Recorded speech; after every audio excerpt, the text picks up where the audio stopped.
Another day, another Sideline Sports Show episode. It is a weird Taco Tuesday, and neither of us are having tacos, and it is glad to have you with us on this weird Tuesday. Tim, how are you doing, my friend? Good, man. And I'm also I feel bad in a sense because I'm the reason that we had to move this thing up to Tuesday.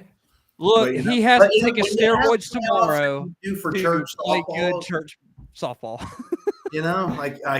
and you got to be there. So and again, I'm part of the team that you've just been a part of all year long, and just want to get things done. So you hope you come out top, but we are playing the best team in the Yeah. league. So.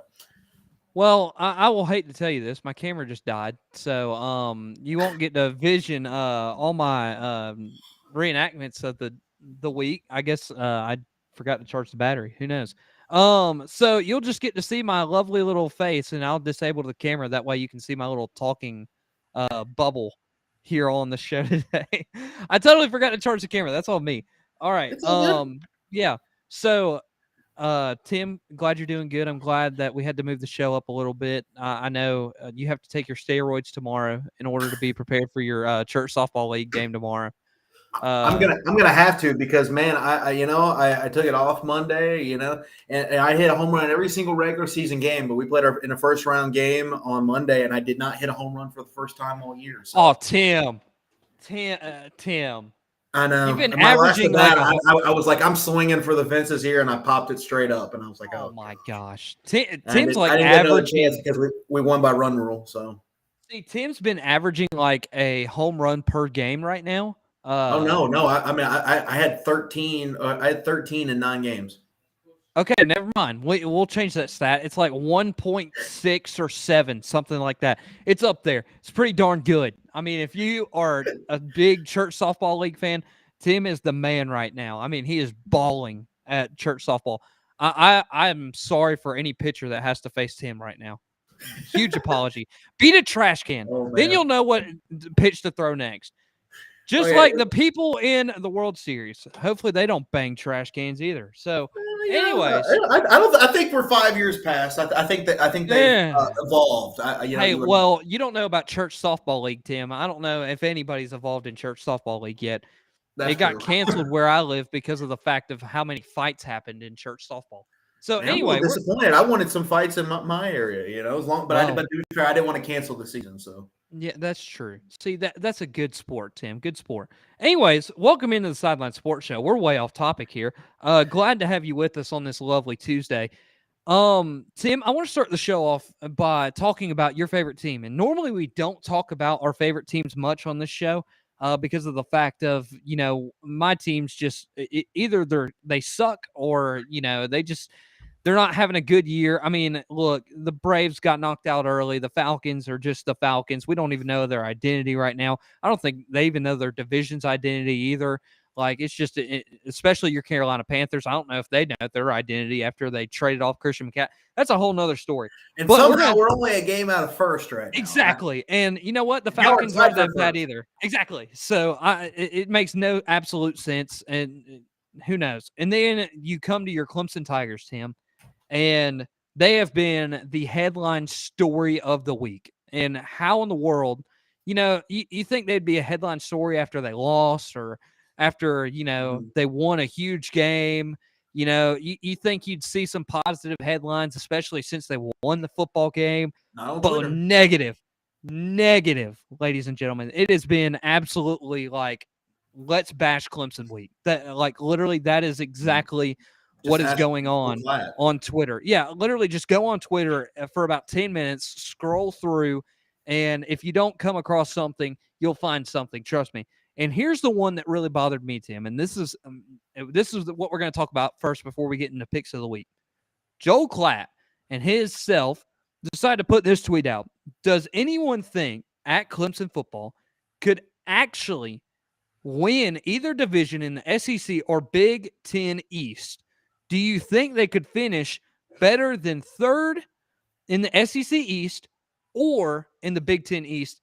I don't either. Tim, I'm going to get your thoughts first, and then I'll come back to mine because, look, even as a Clemson fan, I'm upset about this tweet. But as a Clemson fan, what in the world do you think? Because this is going to be the outrageousness of him talking about in the Big Ten right now. Look, I understand Ohio State and Michigan are very talented, but between the two teams where they played one ranked game, Ohio State's schedule is very soft. Even Joel recognized that Clemson would be undefeated with Ohio State's schedule right now, given the fact that the toughest game is Notre Dame, which we thought was going to be good at the time, but we've come to find out ever since then they're not. Trash. So we're going to see how Clemson does against them on the road. So Ohio State got them at home. So you would think that should be a measure there. But over on then Michigan, I mean, they walloped the Penn State team that we really, truly, I mean, they're kind of one-dimensional right now, not really that great. So, I mean, still, it's a top 10 win at the time. So you got to give them credit for that. And they thumped them pretty good. But at least they played somebody. Clemson has played, what I believe, 3 teams that are ranked right now. Exactly. That's what I was about to say. 3 ranked teams. And the problem is, no one in their narrative has been the narrative is that Clemson, the ACC is awful, the ACC is overrated. And I'm like, guys, Wake Forest is the real deal. Like, they are really good. They are a solid football team. Their offense is spectacular. Just ask Clemson's DBs. Those guys are still getting burned over the top. I mean, goodness gracious. I mean, that was an outstanding football game. That was a game in which DJ played his best game of the year. Unfortunately, this past week, it was anything but. But overall, the ACC Atlantic, again, NC State, you're going to see them fall off from now because Devin Leary, their quarterback, he's done for the year. You're going to see them fall off, but it's not indicative of how good that football team really is. But so again, Clemson played them. That was a top 10 win. No one really seems to care. Clemson dominated that game, especially in the second half. There was a late garbage time touchdown by NC State to make it a 10-point game. But again, it was 30-13. It was well out of reach for them for a good while. So overall, Clemson played that game really well, a top 10 matchup. Same thing in which Michigan did. Michigan, you know, they got credit for their win against Penn State. Clemson didn't get their win. I mean, shoot, Clemson beats the number 10 team. Nothing happens. Michigan beats the number 10 team. Oh, it's time to jump, you know, for them to jump Clemson. It's like, hold on, guys. Look, and I want to address the game on Saturday as well. The people want to talk about, the refs and how like, they're joking about, some weren't joking, about how the refs are in Clemson's back pocket. I want to look at you and go, look, I understand that late roughing the passer call that wasn't called on Clemson. Look, I was surprised it wasn't called. I could have. Yeah. I would have been mad if it was called. I think it was rough. I think it was late. I think it was a little unnecessary. I think it was too late, especially if you're going to call the one that they called on Syracuse. Again, that would have been like 4th and 15 or 4th and 10 for Clemson, and then you give Clemson on first down. If you call that, you got to call that other one on. Yeah, Clemson. I agree, 1,000%. What I'm going to get in here right here is these people obviously didn't care nor pay attention to any of the missed calls that the refs had on Syracuse in the first half. Okay? Yeah, I was about to say, that was a huge thing. In the country, they were literally holding the entire Clemson defensive line. And those guys, if they're not getting in the backfield, there's probably a reason. And it's not the fact that all the Syracuse offensive line is that good. Those guys are good. They're okay, but they're not that good. Okay, there's no reason why Miles Murphy or Brian Brissy and all those guys can't break through and get in the backfield. The reason was because they were being held, numerous times. There was a blatant missed pass interference in the end zone as well in the first half. And then on top of that, Clemson turned the ball over 4 times. 4. And somehow, some way won that football game, a game in which they should not have won, if we're being honest here. But again, it came down to Syracuse in the second half. Their offense and their offensive play calling was terrible. I mean, Sean Tucker, everyone knows him, especially if you're on Twitter. You wait each week to see if he's pleased. Yeah, if he's pleased with his performance. Yeah, and we wait for that each week. And the guy's electric. I mean, he had 5 carries for 54 yards. How does he only touch the ball that many times? I mean, how does he only get that many carries? There is no reason for that. And again, Syracuse acknowledged, even Dino Babers was like, yeah, we need to get the ball to him. It's like, look, you should have known that. At halftime, hey, keep feeding this guy. Give this guy the rock. Which I'm shocked they was able to break through 3 and was able to keep an eye on their quarterback Schrader. And he wasn't able to escape the pocket as much and run as freely as he did in the first half. But if it wasn't for DJ kind of giving up and having a big momentum shift in that first half with that 90-plus yard return out on the fumble for a touchdown, I think that game's completely different. And DJ was really ineffective. And let's not act like Cade came in and lit everything up. He had 2 completed passes, one of which was really low, shouldn't have been caught. I mean, that receiver made a fantastic catch on. So Cade didn't come and set the world on fire, but Clemson kindly realized, hey, we need to pound the rock with our running backs. Get the quarterbacks out of the way. Just don't lose us the football game, which is what they should have been doing in the first and just keep giving the ball. I mean, they gave it to Maffa, they gave it to Shipley, but they kind of DJ had some really bad choices on the RPO option or the run pass option where he was just like, dude, just give the football to Shipley. We don't really need to be doing any RPOs. Just take the snap, hand it to Shipley, hand it to Maffa, let them go. And eventually when they did that, the running game took off and the offense took off and they scored 2 touchdowns. 2 touchdowns, and we're able to get 14 points out of it. So overall, man, it's just the offensive game plan wasn't great. DJ Uiagalelei's execution was terrible on Saturday. For being real, it was absolutely it was putrid. And that was something they needed to spark. Again, he's going to be the quarterback going forward, but the disrespect that's going Clemson's way, it's like, what is going on, guys? Like, look, they beat a top 15 team, okay? And that is a good football team. I didn't know what to think of Syracuse coming in. I still think there's a lot of question marks. I don't think they're going to beat Wake Forest. I think Wake Forest is too good. They'll have to have Wake beat themselves. Wake doesn't do that very often. Okay, Clemson just about did it on Saturday. I mean, the only reason Syracuse was in the ballgame and had that lead was because Clemson gave it to them. So, and all the stuff that they had, Clemson ultimately ended up taking it away from them in the end. But, I mean, the reason they should have won that game was because Clemson – 4 turnovers, man, one of which resulted in the touchdown, but the other 3, I don't think resulted in any points for the Qs. So Clemson was very fortunate. So there is that. They were extremely fortunate, as they are almost always anytime they play Syracuse. But let's not get mistaken here. That's 1 week, okay? The 2016, the 2018 teams, they all struggled for Clemson. They had their weeks. I mean, 2016 team, we forget the team that beat Bama. They struggled against Troy, for crying out loud. They struggled against the Auburn team that wasn't that great. So, I mean, look, in 2018, I mean, we were panicking because they didn't score a point against Georgia Southern at home. Like, what's going on here? Like, there's other games that we were just kind of panicking. The offense is not looking good at all. The QB change from Kelly Bryant to Trevor Lawrence wasn't going great. People were just like, oh, what's going on? What have we done? People saying that's going to backfire. It led to Clemson ultimately winning 44-16 in a beatdown of the mighty Bama Crimson Tide. So let's calm down. Clemson's still a really good football team. Okay, they're a really good football team. Do they need to make changes? Oh, heck yes. There's a lot of things they need to change. DJ Uiagalelei cannot play like that again. So, and he's got 4 games to right a ship. He's got Miami, Louisville, South Carolina, and Notre Dame coming up, and he's got a chance to right the ship. But if he plays like that against either Notre Dame or South Carolina, there's a chance that Clemson probably comes out on the short end. Yeah, and here's the argument I wanted to. So obviously, most people know I'm not a Clemson fan. I mean, I'm a Georgia Tech fan, for crying out loud. Like, it doesn't really bother me until somebody's like, "Oh, let's make an outrageous assumption about a team." And here's the thing. I want people to think of this, and this was brought up to my attention today, right? I didn't think of it this way until I saw this tweet today, and I think it was by like the College Football Daily on Twitter. Like, you got to think Tennessee went into overtime with Pittsburgh, ladies and gentlemen. They went into overtime with Pittsburgh, who lost to Georgia Tech. Georgia Tech lost to Virginia, who had not won an ACC game. Now, you can say, oh, well, Jeff Sims went out at quarterback. Well, that proves to you, I mean, how valuable your backup quarterback is. And let's talk about Clay Klubnik. I mean, obviously, he wasn't perfection. And do you think he's the best quarterback going forward? Probably not. But, I mean, at least Dabo's sticking to his guns and saying, hey, this dude had an off night. We gave him a time where he needed to reflect and realize, hey, you're making mistakes. And when you make mistakes, you get benched. That's what Matt Ryan is learning right now in the NFL. I mean, it happens on all aspects of sports. I mean, it doesn't happen just in college football. And so I want to think of that first.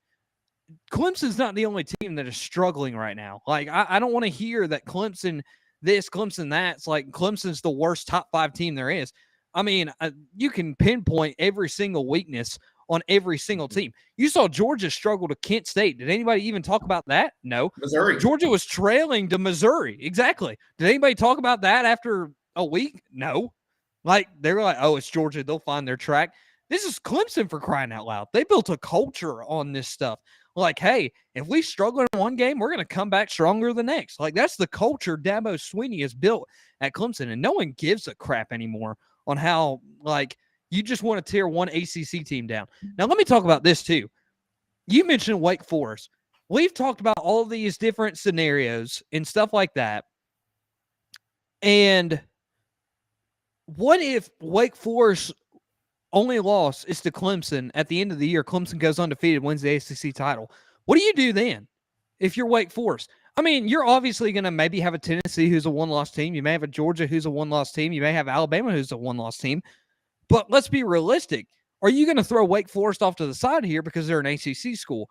Or are you going to favor this SEC team because supposedly they're just a better conference? Like that's what it's going to come down to. And I think a lot of people are going to be really mad and really pissed off if Wake Forest has that road to success and they just get pushed off, like, because they're from an ACC school. Now, let's talk about the whole tweet thing with Joel Klatt. I mean, you look at the Big Ten East right now. You mentioned this. If and I love what Kelly Gramlich said. Kudos to her for putting the best tweet out there. She basically said, if Clemson had the same schedule as Ohio State or Michigan, would they win every single game? And that answer is absolutely yes. Like, and you mentioned Notre Dame's not that good. They've kind of fell off the map this year. That's been the toughest Ohio State team that they've played. I mean, their best offense that they've went up against is Toledo, for crying out loud. Like, it's not even that good.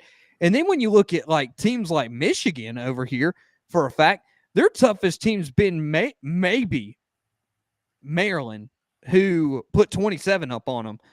You can't say Penn State because Penn State only put freaking 17 points on them. Yeah, sure, Penn State's a ranked team, but should they be? That's a fantastic question. So I don't want to hear like Clemson's awful. Clemson's just a sucky team, because it's just an awful analogy. Like, it really is. And I don't understand. You need to look at the whole perspective before you just throw one team under the bus. And I feel like Clemson's the team getting thrown under the bus, and no one's looking at the overall perspective. And that's the thing about college football. I mean, Tim made this awful assumption at the beginning of the year that Tennessee was going to go out and win all these games. And look what they've done. Look at what they've done.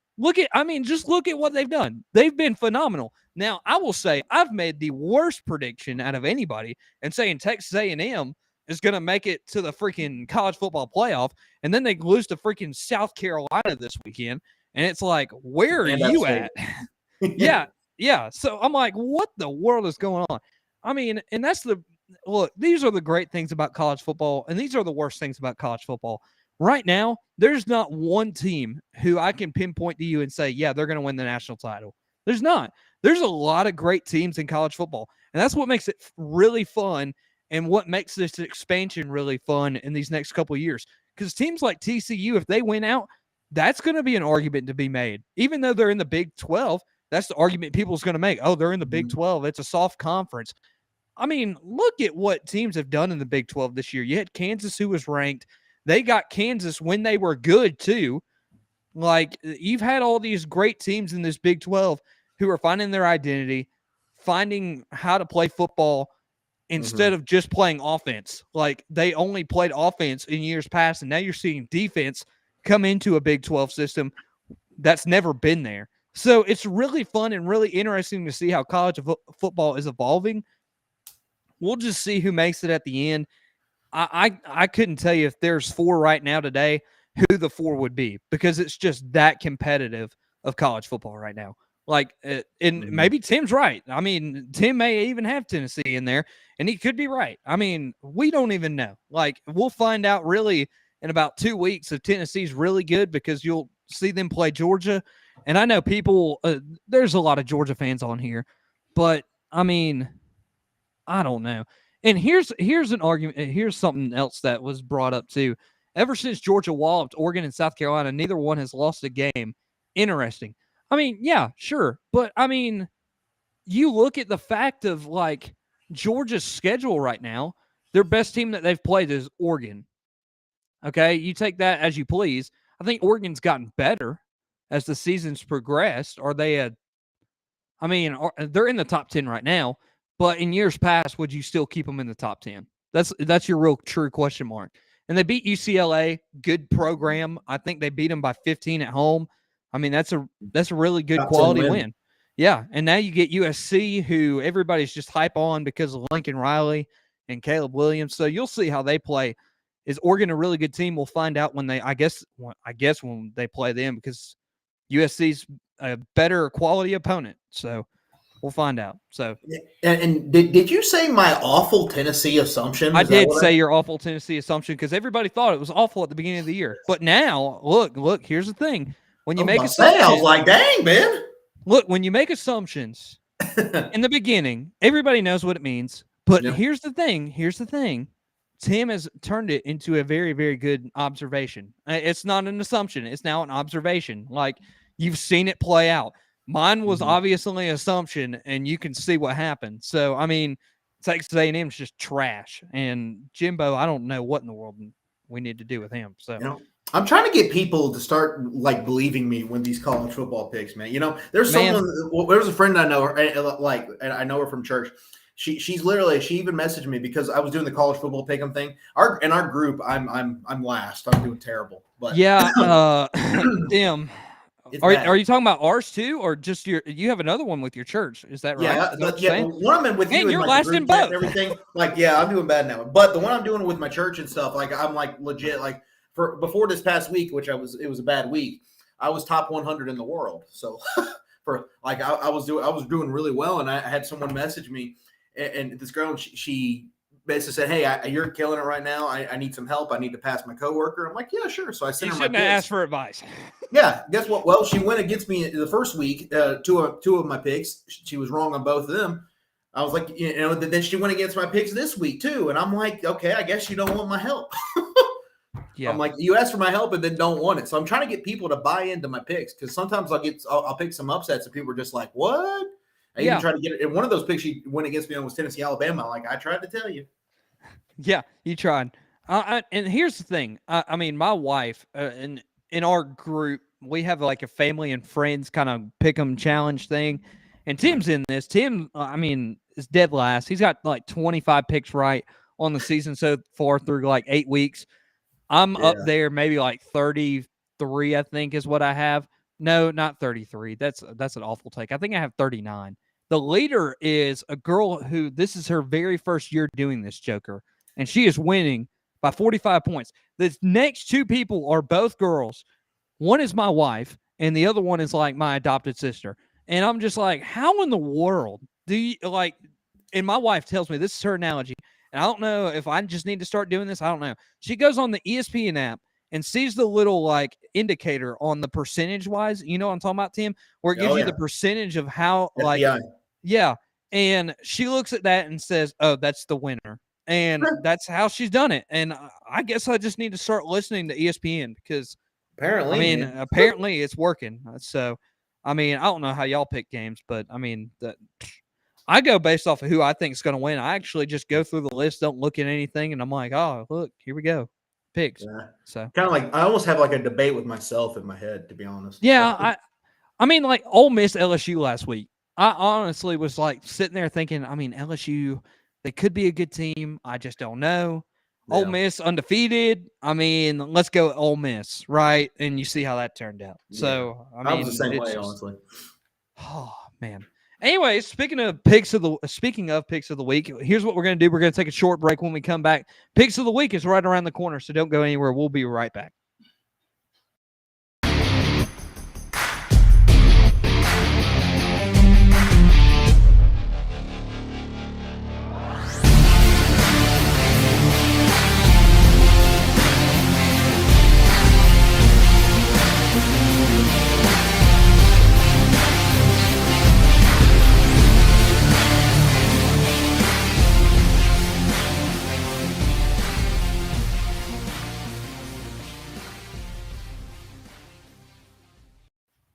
Welcome back in Sideline Sports Show. Glad to have you with us on this lovely Tuesday.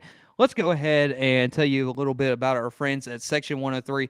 Look, I'm not lying when I tell you this. Like, I lie about some things. We lie about, White if lies. Texas A&M is a good team or not. We lie to ourselves just to make sure we feel good inside, But not with Section 103. We don't lie about this. This is literally the most comfortable Georgia Tech athletic gear that you can get anywhere. I mean, look, here's the thing. I don't mind Fanatics, but if I can go and get something that I want to wear comfortably all the time, it's section103.com. So make sure you go check them out. Section103.com. You can use your 10% off code on your very first order. Not like with your 10th order. Unfortunately, it don't work that way. It's your very first order, and you can use code Sideline at checkout. And go check them out at section103.com. And here we go. Picks of the week presented by our fantastic friends at Section 103. Like I mentioned, go check them out. Section103.com. So that is how you can check them out. All right. I don't know what I'm doing now. All right. There we go. All right. Tim. It's a little, look, it's been one of those weeks. You know how it goes. All right. Penn State, Ohio State at Penn State, Tim. Who you got in that one? It's not a whiteout. Why is this not a whiteout? I don't know. They chose Minnesota to do the whiteout when they had Ohio State the next week. I don't get it. But, oh, man, I don't know. It's something about this game's at noon too, right? I mean, that big noon kickoff thing needs to go. I'm just sorry. This is something that deserves to be a night game, all the type of fields. But it's not. So, but, oh, man. If it's a night game, that's a definite advantage to Penn State. I mean, we got you back, man. I know. It's a miracle. There we go. Yeah, but yeah, I mean, CJ Stroud, again, Ohio State looks really, really good, but it's almost like a team like last week when Syracuse was coming into Death Valley. We didn't know much about them really, truly, because their schedule hasn't been that great. This is their first true test. And this is a team that Michigan took the town. I mean, they beat them 41-17. So you're going to have to kind of respond. You should win if you're Ohio State. No matter the environment, you have the talent. Should. This is your first test, especially on the road. You haven't been really tested this year. Let's see what you got. So this is going to be the put up or shut up game for Ohio State, I believe. And I think they should come away with the victory. I think Penn State and the crowd and the atmosphere is going to be amazing. It's going to be electric. But I think ultimately in a close game, I think Ohio State comes away with it. I think if this is a night game and it's a whiteout, I would give you Penn State by 1,000,000, as Pat McAfee would say. But you know what? Yeah. Give me Ohio State. I mean, here's the thing. You want to talk about like the rest of the way of like a cupcake schedule until you get to Michigan, it's Ohio State. And I think that they have the best path to the playoff because they just get Michigan at the end of the year. And that's really it. Like they don't have anybody else that has to make them prove that they are the better team in the college football playoff. Like there's not another team. So give me Ohio State by a long shot. Notre Dame at Syracuse. We saw how great Syracuse is. And you know what? Here's the thing. I saw Notre Dame. I've seen Syracuse. And you want my true observation? Give me Syracuse. I mean, if they can use Sean Tucker better than what they did last week against Clemson, this run defense for Notre Dame's not that great. I mean, it's not like this whole defense really isn't that great. And I thought UNC would kind of explode that a little bit and like show where their true weaknesses are on defense. UNC didn't really do that. It's going to be a close one. It's like one of those exciting games, probably one of the most exciting games of the weekend at noon.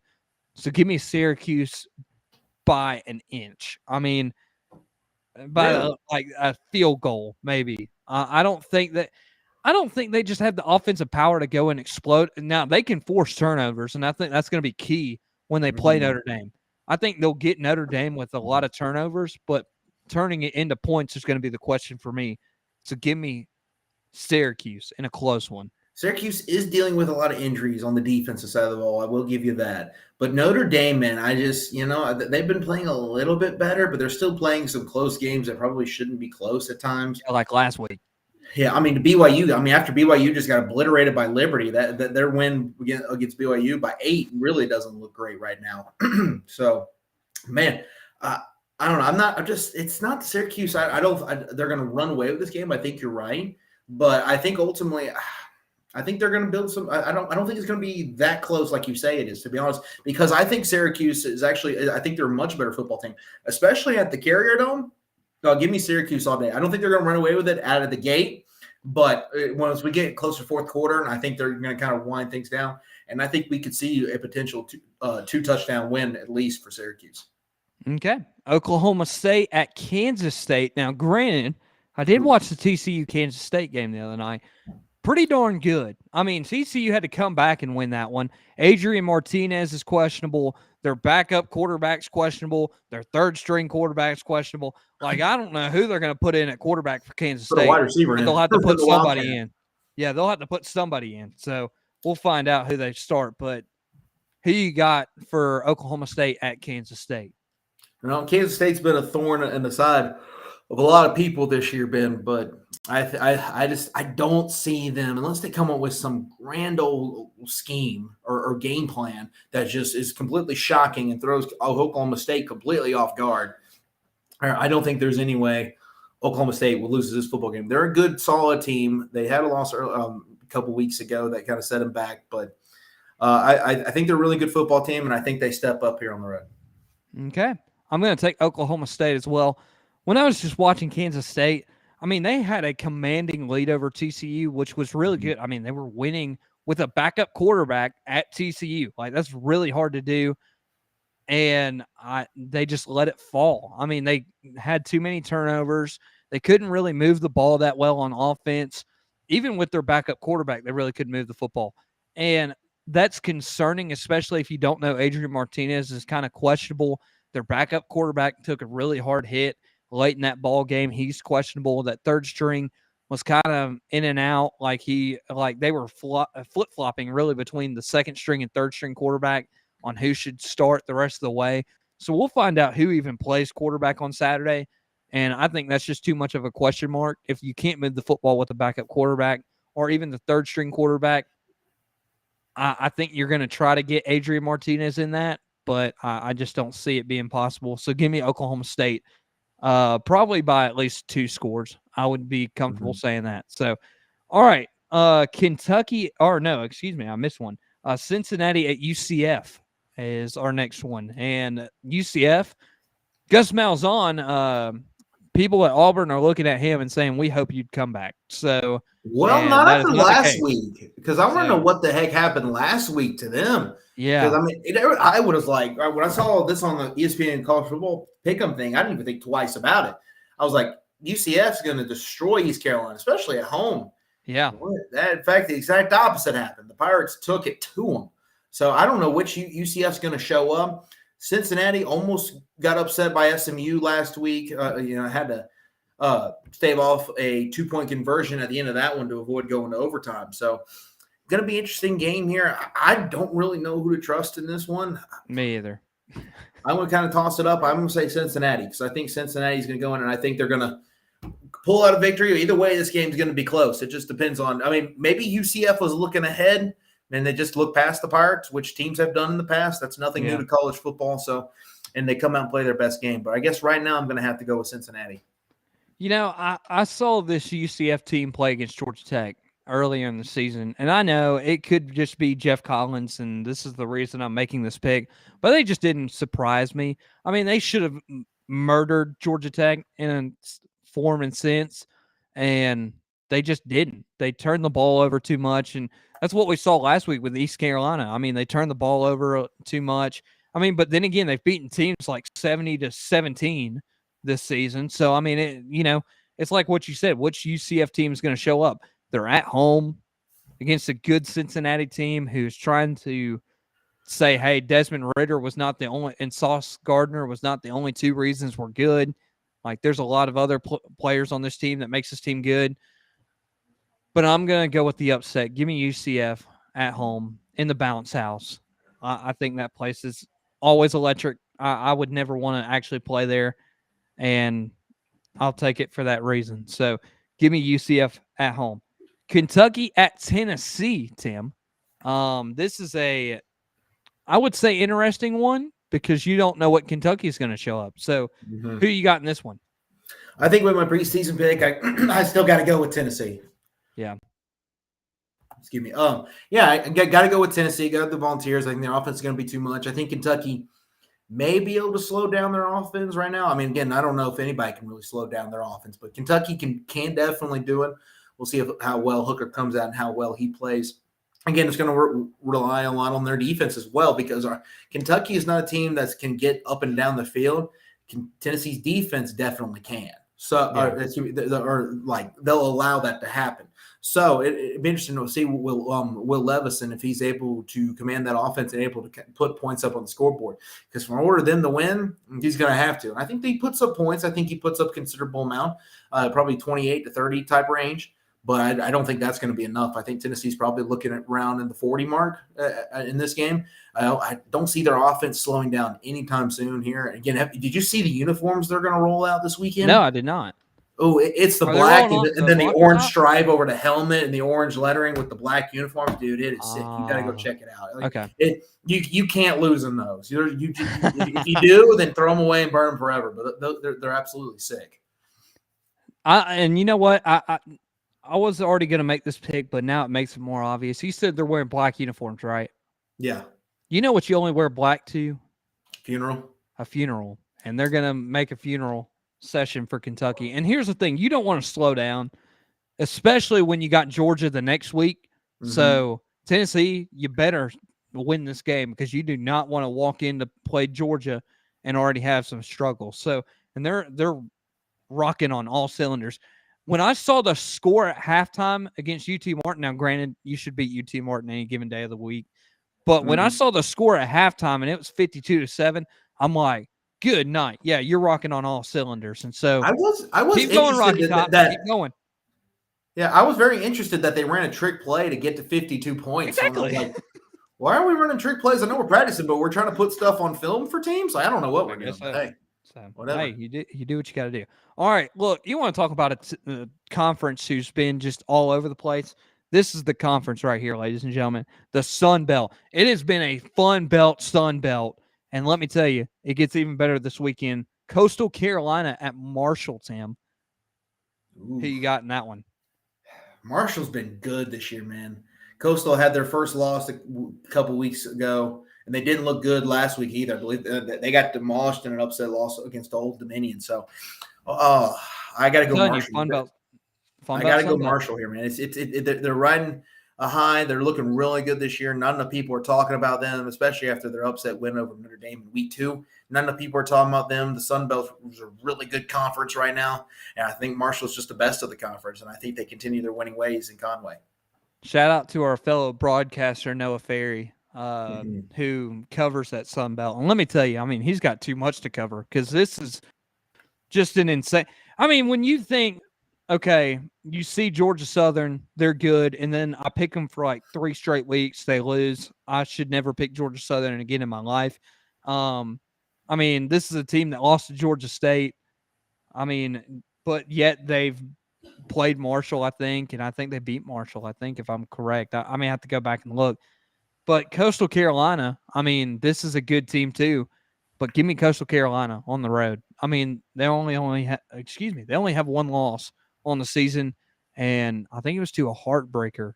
And I think it may have been East Carolina too. I mean, East Carolina, if it is true, I mean, they're just upsetting people left and right. So who knows? All right. Last pick of the week, Baylor at Texas Tech, Tim. Who you got in that one? Got to go Baylor. I think Baylor's too much. Baylor is a really good football team. Texas Tech, I don't think it is quite as good. So give me the Bears. Okay. Here's the thing. I said I was high on Baylor at the beginning of the season. I would like to retract that statement and say it's TCU that I'm high on this year. You know, you can change your picks like that. I'm pretty sure you can. So I would like to retract that statement. Baylor is a still good team. I think when I've watched them, they've played a lot of close games, and I guess it shows that how competitive this Big 12 is. and people are going to kind of overlook it and be like, oh, it's not that competitive. I mean, you were really high on West Virginia. They played close against West Virginia. I mean, they've played close. I think they played a close game last week, too, off the top of my head. I'd have to go back and look. It's just, I hate it for Baylor and how their year's gone. But Texas Tech, they did knock off Texas. Now, granted, they didn't have Quinn Ewers, but they still knocked them off. So saying that, I'm going to go Baylor still. I mean, here's the thing. Baylor's just going to be the better team in this one. Is it going to be a close game? Absolutely. It should be a close game. These are two really mediocre, mid-tier kind of teams in the Big 12, and they're going to battle it out all the way until the end. And I expect it to be a really good game. So give me Baylor in that one. And I will say I did make a wrong statement. I thought Coastal Carolina lost to East Carolina. They lost to Old Dominion. I totally forgot what you said. It's been one of those weeks, Tim. It's been one of those weeks. Anyway, well, that is it for the Sideline Sports Show today. Episode number 49 is complete. But before I do, Tim, are you beating on the trash cans, or are you going to cheer on the Fighting Phils in the World Series?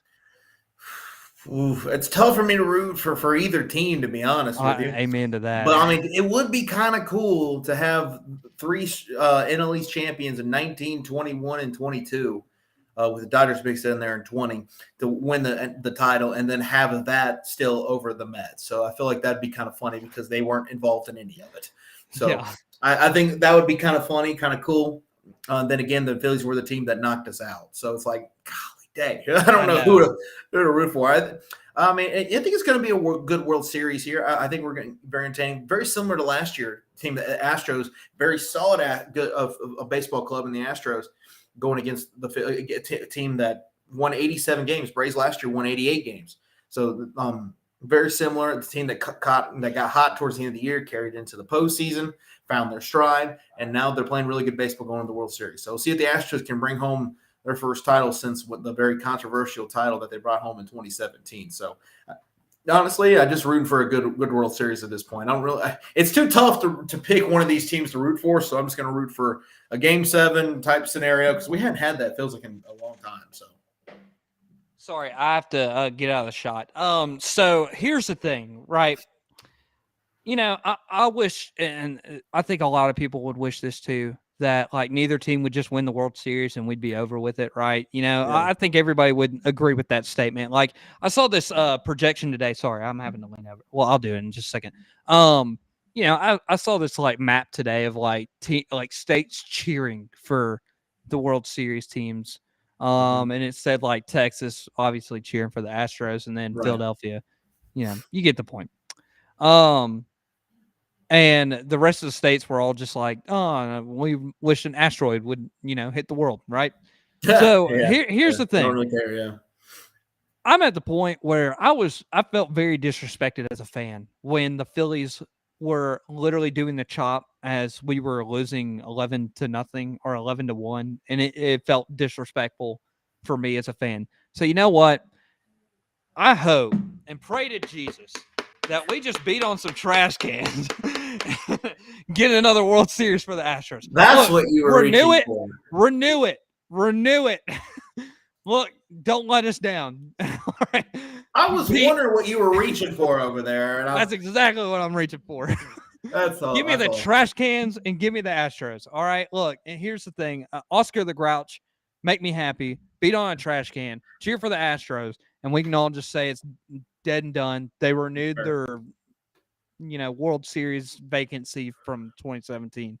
Hopefully they've gotten past it, but if you haven't, I have a trash can you can borrow. So, I mean, feel free to use it anytime. All right, I'll send it to Houston in a package. So, if you need one, I got you.